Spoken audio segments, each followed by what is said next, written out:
All right, good morning. Good morning. Thank you all for joining us today. My name is Nick Jens.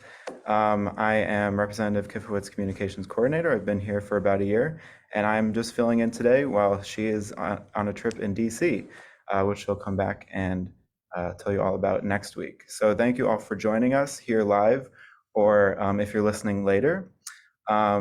Today is our coffee chat as always, and I'm using my Strict Scrutiny mug, which is a podcast about the Supreme Court, one of my favorite podcasts, and this is one of my favorite mugs. And today we have a very special guest from Congressman Bill Foster's office. But before we get to that, I just want to highlight that today is our last day for collecting for our Toys for Tots donations. So if you have some more toys that you want to donate this year, bring them by our office at 1677 Montgomery Road, Suite 116 in Aurora, and come by before 4 p.m. and we can add them to the huge overflowing boxes of toys we already have. And thank you so much to everyone who has already donated. They're going to make a huge difference in the lives of children across our area, and we really appreciate it. So on that note, I wanted to introduce our special guest. Maria Manzo is the Senior Director of Outreach for Congressman Bill Foster. Congressman Bill Foster represents the 11th District since 2013, which covers the northeastern area of our State House district. And she's been with him since 2008 when he won his first election. So Maria will be talking about the different services that a congressional office can provide for their constituents. And if you have any questions for her or myself, please put them in the Facebook chat and we'll get to them. And on that note, Maria, take it away.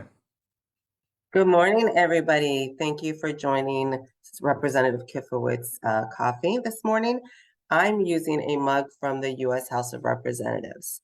As Nick mentioned, I've been with Congressman Foster since 2008 when he won his special election.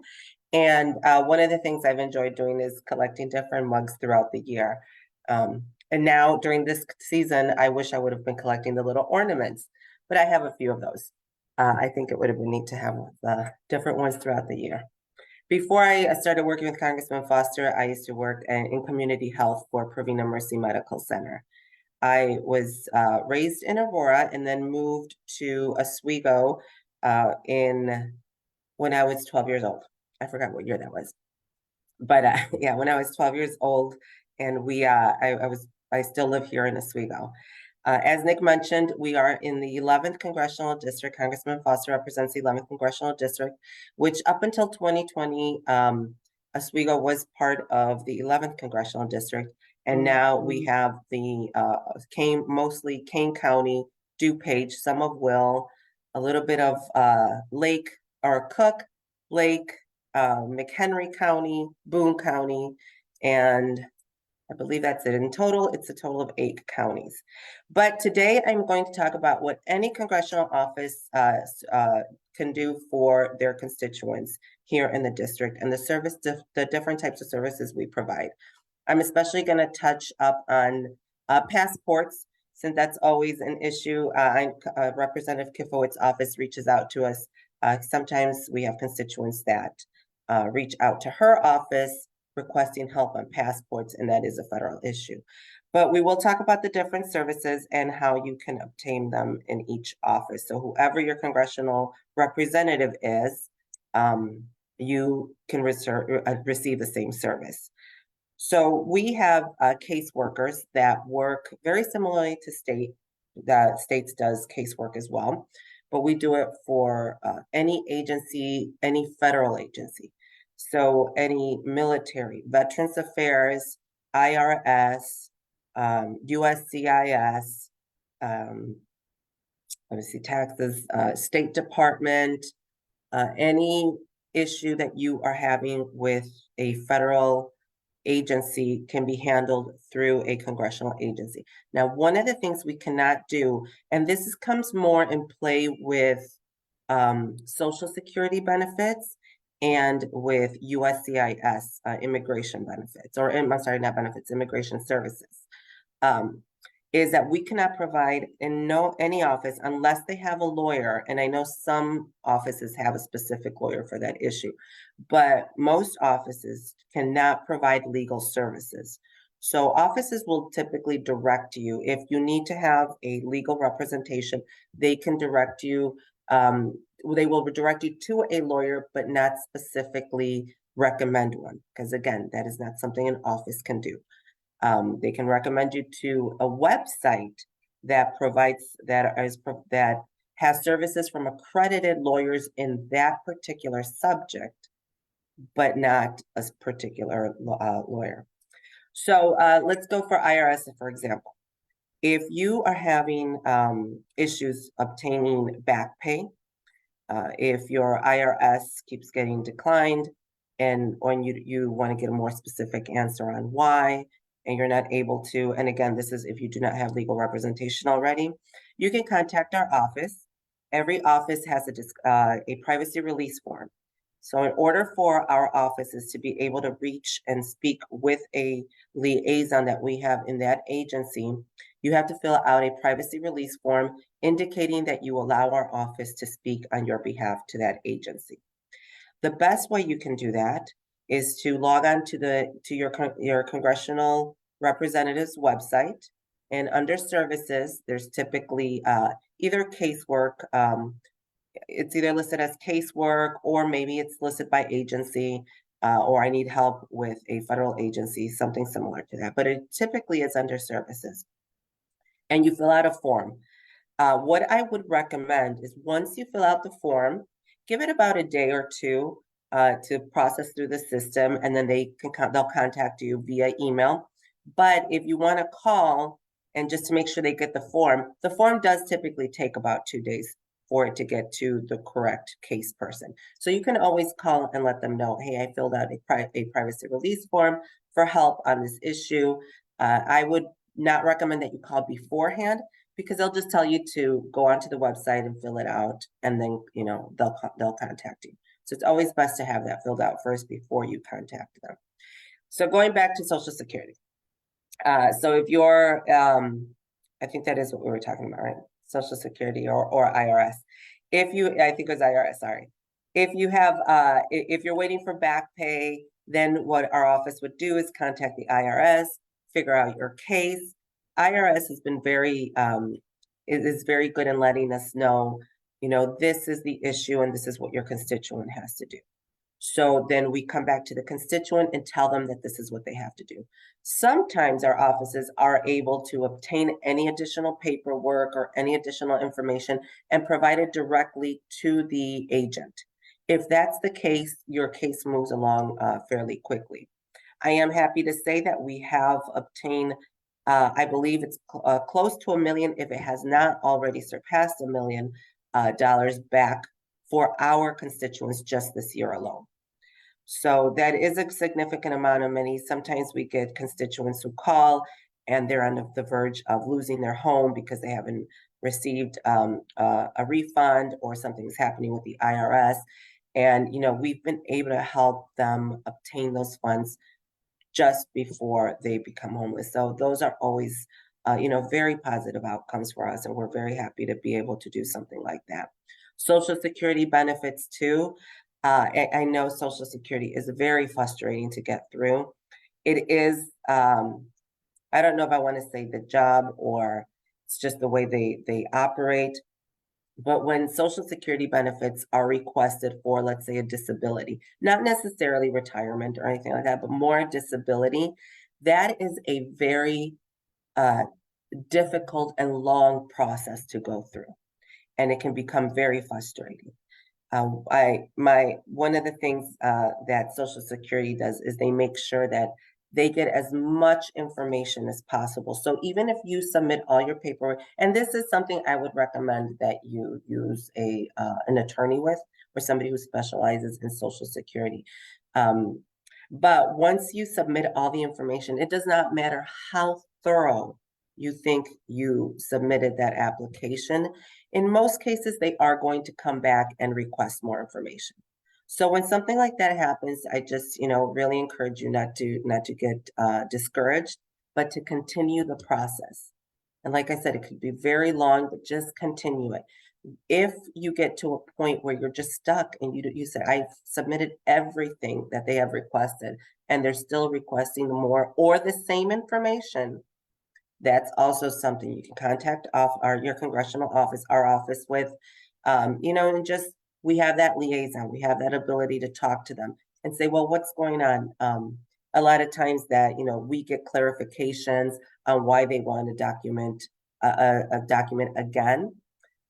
Some of the systems, as I'm sure you've heard, and if not, I will tell you right now, some of the government computer systems are very specific and picky.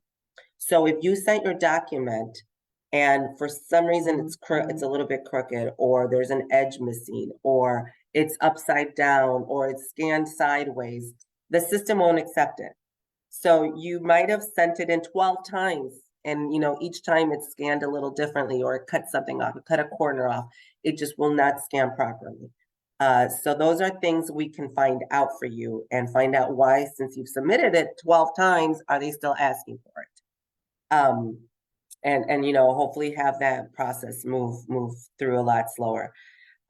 Medals of honor, if you have a loved one that has lost their medals of honor, that needs them, that never received them, reach out to us. We love to be able to provide all that paperwork and get those for you. Typically, they are mailed to the congressional office, and then you can have your congressional member, provide them for you. You can come pick them up.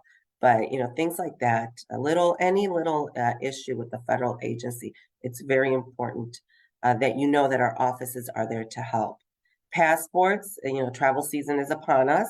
If you are hoping to travel out of the country for Christmas and don't have your passport yet, probably won't be a good idea to apply for it via mail anymore. Even though this is not their peak season, and they might still work on it quickly. But I know if you don't have your passport and you're thinking about flying out of the country for Christmas, we're only 3 weeks away, I think. Something like that. That's crazy. You will have to wait till at least 2 weeks before your flight date, before any congressional office can reach out to the passport office and request an appointment for you.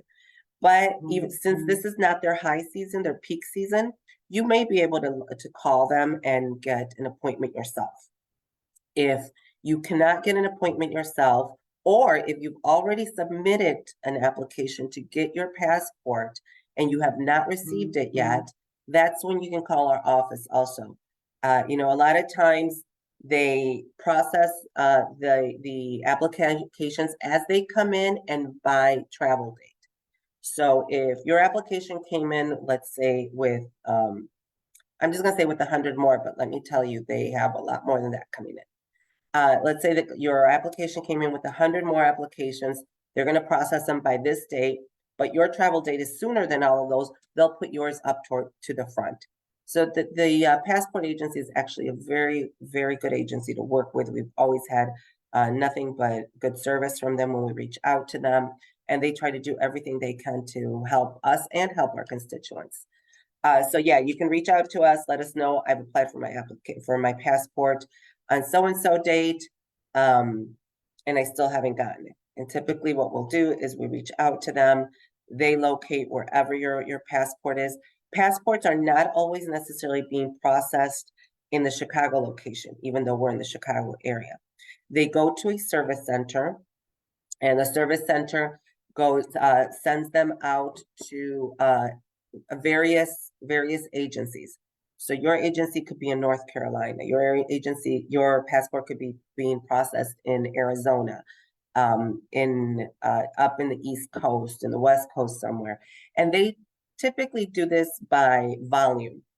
So they just say, okay, X center has 20,000 they're going to process. Y center has 15. We're going to start sending them to the Y center. So that's why necessarily you can't just go to the Chicago agency and just pick it up when you're about to leave. You have to wait for them to send it to you.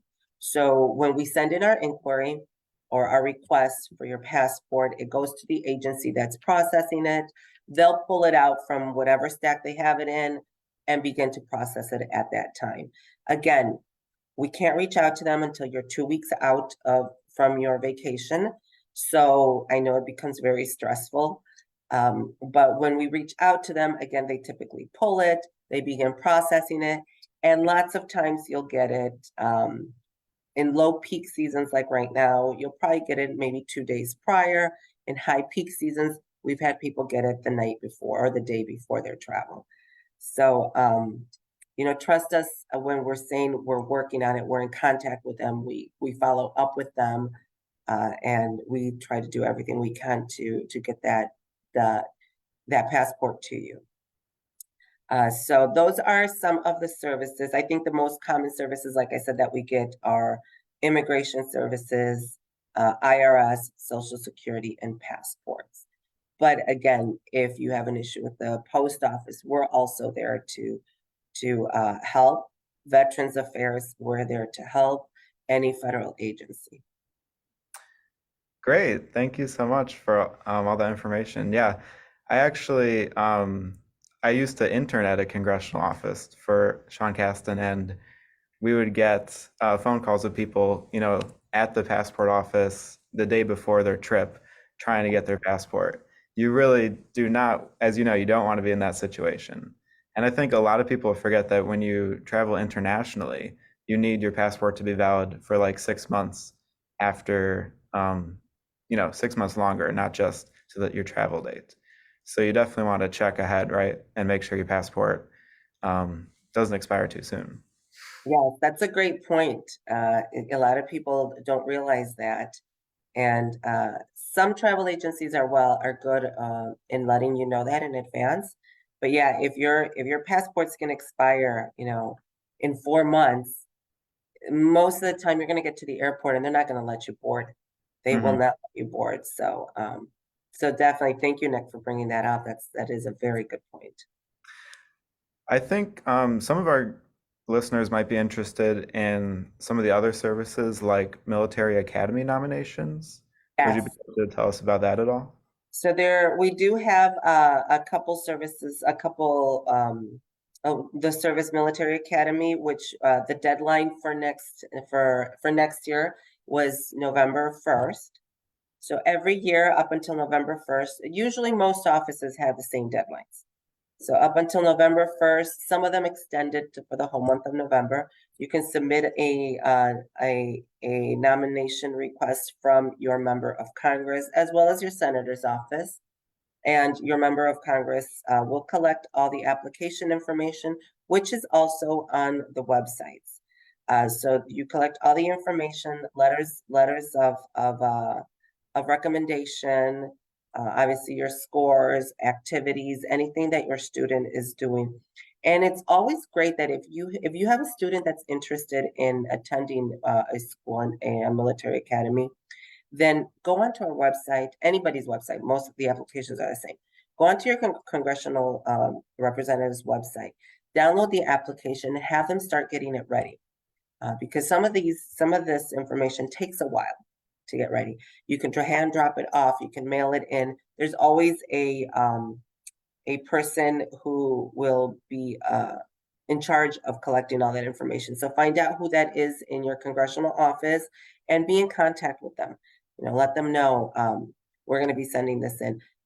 I know the 3 congressional offices this year, Caston, Underwood, and Foster's office, got together this year and did a military academy day. There's one that they try to do every fall and in the spring. So I encourage you to attend those. You get to speak to all the representatives from the 5 schools, ask them questions. They do a presentation. And then typically sometime in December, there is an interview process that your student will go through with members of the military community. Then they're the ones that decide, these are the applicants that will move forward. So the congressman is very grateful for them because he hates making those decisions. We have some very outstanding and impressive young people applying for them. And I can understand how difficult that would be to just speak with all of them. I mean, we listen to them and we're like, wow, what was I doing at that age? Like these are impressive young people. So I'm sure it's very hard for our judges, and we are eternally grateful for their decisions. We also have the Congressional Art Competition, which is coming up in the spring, the upcoming spring. It opens up at the end of February. But the Congressional Art Competition is where each congressional office receives artwork from high school students. And this could be high school aged students. So if we have a student who is homeschool, a student who goes to a public high school, private high school, or special needs high school age, we receive any of their artwork. It's again, this artwork is judged by artists, local artists, and there's a reception at the end. Both the Academy also has a reception where all the nominees or all the students who submitted to an Academy get recognized for their efforts, for their work, and for everything they've achieved in life, as well as for the Congressional Art Competition. We have a reception showcasing all the art pieces, and then we announce the winner. The winner of the Congressional Art Competition gets that art piece gets to be hung up in the Capitol for a whole year.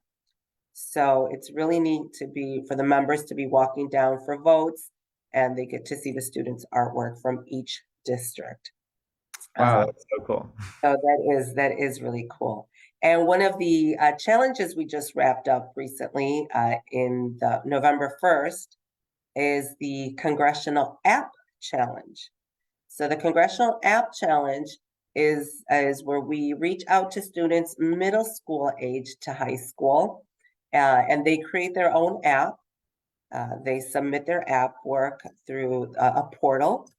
And then we have members of typically in IT, STEM educators, where there's not going to be a conflict if their students are submitting, to review those apps. And then they provide a winning app. The winning app gets to be showcased also in the Capitol. There is a big reception in the Capitol I believe it's in February or March. There's a reception where everybody who won the Congressional App Challenge gets to come to DC and showcase their app in front of mega companies, all kinds of tech companies. And they talk to these students, and then their app will be showcased on the Congressional App Challenge website and the congressional website for a year as well. So both the Congressional App Challenge and the Congressional Art Competition have trips to DC for the winning students. And the Congressional Art Competition, for as long as I've been with the Congressman, Southwest has provided the airfare. The student is in charge of providing their own stay, their hotel and transportation, but Southwest provides the airfare. Now the app challenge, that's a little different. We have not been able to have, there's ethics that the committee has to go through and obtain certain or follow certain guidelines. But until now, we haven't had airfare provided. So that's all on the student. It's just something for you guys to know. I'm curious, do you remember what the winning app was this year? This year, we haven't announced it. Oh, it hasn't been announced. Oh, okay. Hasn't been announced. It'll be announced on Friday. Friday, we have a virtual reception. We received 10 applications. So, and I know, so I'm glad you're asking about these services, because we have some offices that have up to 50 submissions. So we know that it's just a growing interest of young people, and it'd be great to have more submissions. But we have 10 submissions, and we will be announcing the winner on Friday. Okay, well, I can't wait for Friday. I'll be watching. Yeah, the stuff they come up with is just wonderful. You know, they have tutoring apps. They have apps that they take a picture of a pothole, and that information gets sent to the city where they're at. And then it goes right directly to the streets department. So the streets department knows to come and fix that pothole. There is apps indicating kind of like a guide for like what to do in your city. You know, so if you're in this city, what are the what are the attractions you should go to? What should you do here? Where can you find this? You know, so there's a lot of different and neat apps. Yeah, very cool. Wow, excellent. So everyone, let your children, or if you're a student watching, pay attention to that, those upcoming competitions, and we'd be happy to promote them in our newsletter. So please, let us know, and we can make sure all our constituents hear about that.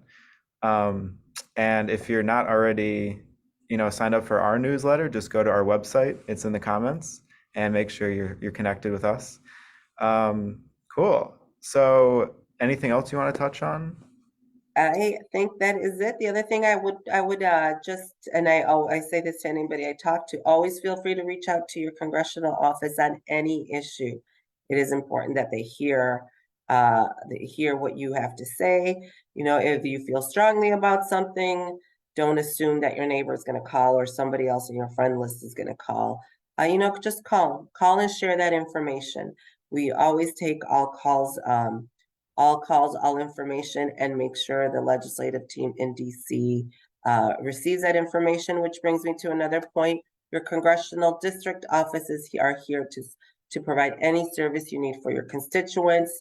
Legislative issues are come out of the DC office. And it's like that with most offices. So, you know, here in the district, we're very heavy focused on constituent services and what we can do for our constituents here. Legislative is more DC. But we're always here to know what you need and how you feel, and any message that we can convey to our legislative team, we definitely do. Great. Well, thank you so much for coming on, Maria. We really appreciate it. And we really appreciate everything your office does for our constituents. So I hope have a great rest of your day, and I hope you'll come back in the future, maybe to talk more about the art competition or anything else that's going on. Sounds great. I would love to. All right.